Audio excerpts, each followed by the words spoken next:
For our lesson 23 story, our topic is going to be focused on the West.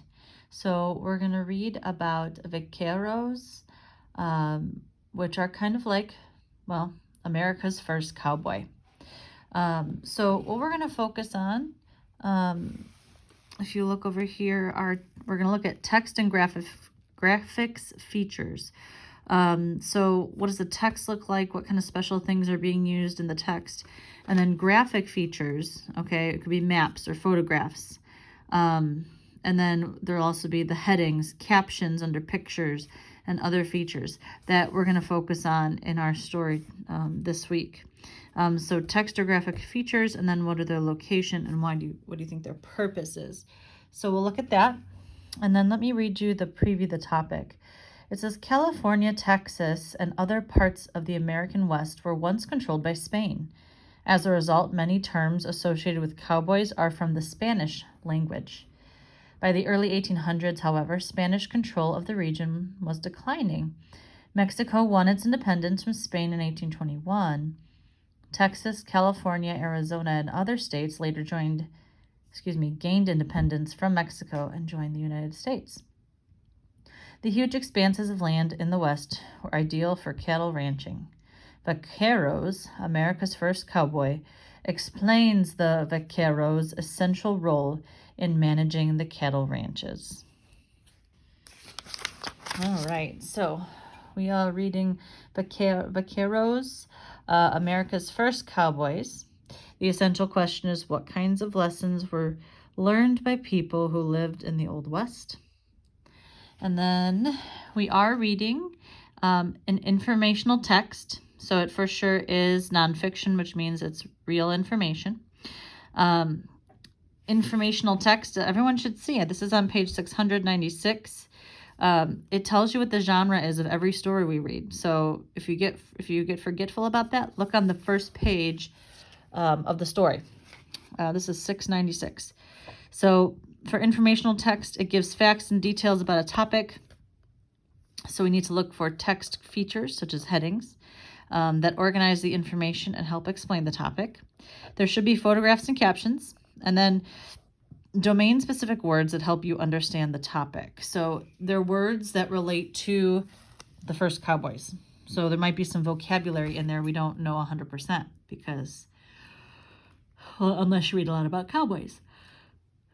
Our author, is George Ancona. George Ancona grew up in Coney Island, New York, where his father practiced photography as a hobby.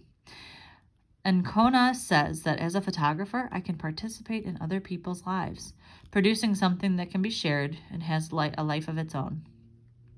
He has created books about horses and helicopters, cowboys and carnivals, migrant workers and murals. Ancona's book, Chero, tells about the fascinating culture of Mexican horsemen and the rodeo-like cheria. So, as we read Vaqueros, America's first cowboys, don't forget, think about what kinds of lessons were learned by people who lived in the Old West. So here we go, page 698. Imagine, 500 years ago, there were no cows or horses in North or South America. Thousands of years earlier, there had been horses, but they disappeared. Since there were no cows, there were no cowboys. Of course, today there are cowboys. It's all because of Christopher Columbus. The journeys. After his voyage to the Americas in 1492, Christopher Columbus returned to Spain. He told the Spanish king and queen of the riches to be found in the paradise he discovered. He described the native people who lived there. The royal couple agreed to more voyages. They needed gold to help pay for their expanding empire. The following year, Christopher Columbus returned to the West Indies. He brought 17 ships loaded with over 1,000 settlers, horses, and cattle. The ships dropped anchor at an island named Hispaniola. Today, the island is shared between Haiti and the Dominican Republic. For the next 25 years, Spanish ships sailed in and out of Hispaniola. The Spaniards explored and conquered the nearby islands. The native islanders were enslaved. Thousands died of smallpox, a very terrible disease for which they had no resistance. As the islanders disappeared, they were replaced by the settlers and their animals. And then the caption for this picture says, Christopher Columbus landed on the island of Hispaniola in 1493. All right, page 699. In 1503, Hernan Cortez, a Spanish adventurer, arrived in the West Indies. He spent several years helping to conquer Cuba. Then, in 1518, Cortez set out with a fleet of 6 ships to explore the nearby coast to the west. On board were 500 men and 16 horses, strong enough to carry a man in full armor. The ships dropped anchor near where the port of Veracruz, Mexico is today. The Totonac people who lived there welcomed Cortez. They offered to help him conquer the hostile Aztec Empire that had long dominated them. Cortez did so in 2 years. He claimed all the lands in the name of the Spanish king. He called the land New Spain. It wasn't long before the Spanish conquerors brought more livestock to the colonies. The animals were allowed to graze on the open grasslands. Many took off into the wilderness, forming large herds of wild horses and cattle. Page 700. The expanding colony. The Spanish king rewarded Cortez and his soldiers with gifts of land. Throughout New Spain, they built ranches called haciendas and prospered. Accompanying the soldiers and settlers were Catholic missionaries. They had come to convert native people. They moved north, building missions and churches along the California coast, extending the lands of New Spain. In 1540, Francisco Vasquez de Coronado organized an expedition into the northern territories. Coronado was searching for the legendary golden cities of Cibola. Along with the men and supplies, he brought 500 longhorn cattle to supply meat and hides. And then down below here with this map, it says review the map. What water sources ran through the area known as New Spain? So that's the caption to the map. Page 701. The expedition never found the city of gold. However, it did introduce the first longhorns to what is now the American Southwest. From those first 500 longhorns, 10 million had spread across the Texas plains by the 1800s. So do you see 5th grade? This is explaining how we got cattle and horses into our country, because they never used to be here, or at least at one point they might have, but then they were gone. So the Spanish brought them over when they came and settled here. So that's just what we're trying to understand. The soldiers and priests of New Spain were already acquainted with raising cattle in Spain. Many were skilled horsemen. Even so, they needed help in rounding up the livestock on their sprawling lands. At that time, it was against the law for any native person to ride a horse. But the ranchers and priests needed help. They taught the native converts to ride and use the lasso. Or lasso, a looped rope. These men who worked with horses and cattle were called vaqueros. In Spanish, the word means cowmen. With the vaqueros, a new culture took root in the West. It lives on today. And down here it says Coronado introduced the longhorn to this area of the country. And then up here it says an early vaquero lassos a steer. So it's showing you the cowman, the vaquero, lassoing a steer. All right, page 702, a way of life. The vaquero's job was to keep tabs on cattle in the wild and round them up. It took many vaqueros to surround a herd so that it could be moved to the hacienda. These roundups are called rodeos in Spanish, or rodeo. Rodeo comes from a verb that means to go around. The vaqueros were also needed to capture the wild horses that flourished on the prairies and valleys of the large haciendas. The vaqueros called the horses mestenos, a word that would become mustangs. Vaqueros spent most of their lives in the saddle, riding hard in all kinds of weather. At night, they sat around the fire where they cooked their meals, they told stories and sang songs about their lives. Then, they rolled up into the ponchos to sleep. From California to Texas, native vaqueros were acknowledged to be the best horsemen in the world. So here's a herd of Mustangs up here with the caption of the picture. And then the caption of this picture says, an early vaquero with his lariat. So don't forget, dear ones, you're going to notice that in informational text, when you do see pictures or maps or even drawings or anything, there's usually a caption that explains it, because you don't just want to put a picture on a page and not know what it's all about. All right, page 703, doing the job. A vaquero had to cope with a rough landscape and harsh weather. He needed the right tools to do his job. Vaqueros wore wide-brimmed hats called sombreros. Sombra means shade in Spanish. The sombrero protected vaqueros from the burning sun. A vaquero also wore chaparrillas, or chaps. These were leather leggings worn over trousers.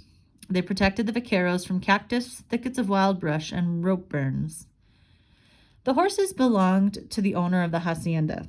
The vaquero, however, owned the saddle that he put on his horse. The saddle had to be comfortable for both the horse and the rider.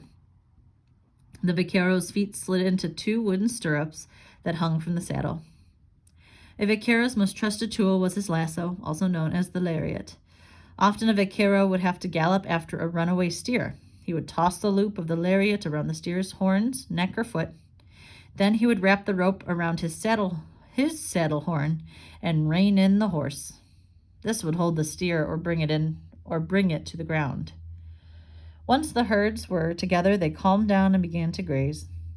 Mounted vaqueros would separate the calves from their mothers to brand them with the hacienda's mark.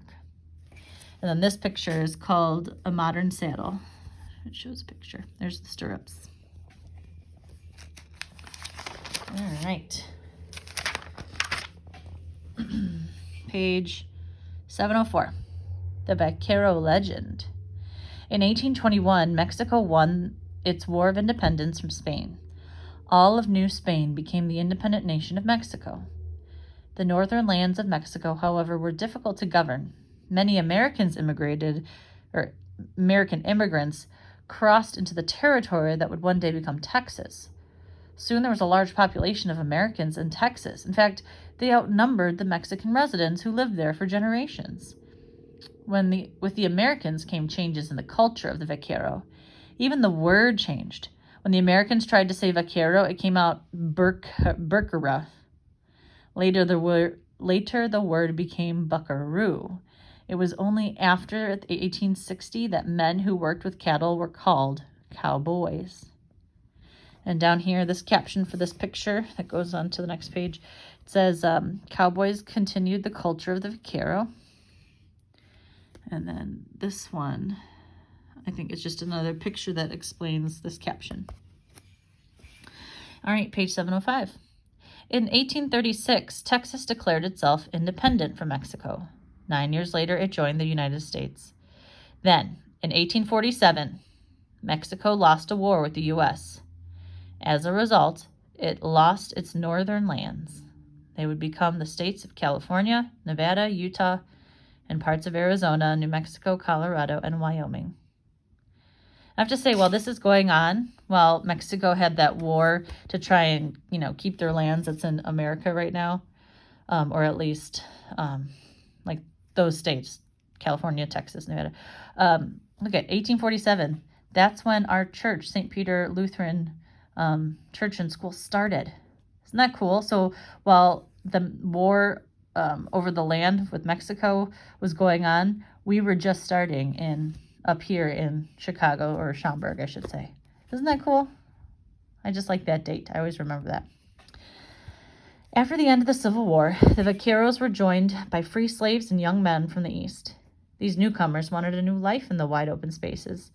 They had to learn what the vaqueros had been doing for centuries. The large ranches needed many men to manage the huge herds of cattle on the vast prairies. Cattle drives would take weeks to travel from ranches to railroads. From there, the cattle traveled to the markets in eastern and western cities.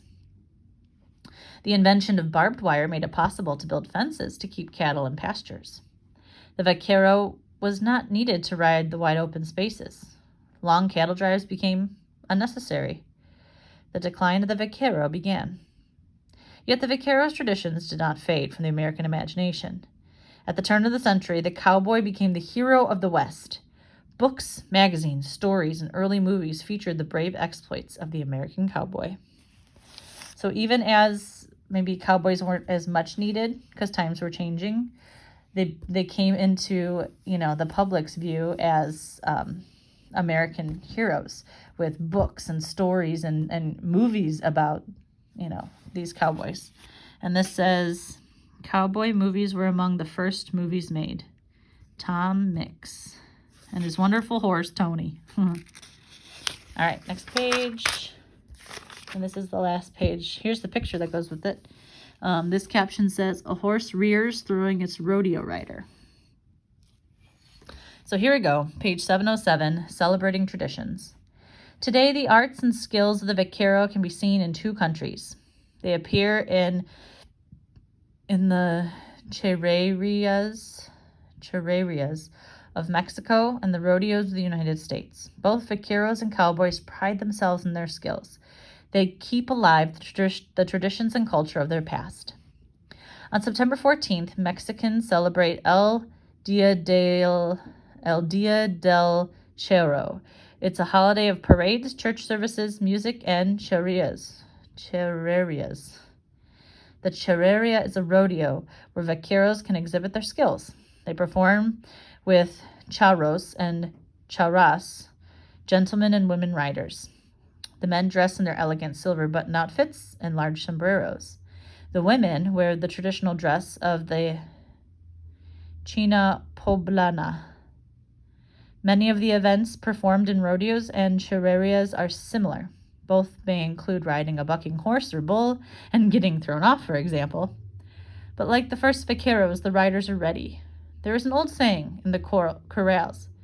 It goes, there's never been a horse that can't be rode. There's never been a cowman who hasn't been throwed. The grammar may not be right, but the idea is pure cowboy. Okay, so last thing I just want to remind you, you're thinking about what kinds of lessons were learned by people who lived in the Old West.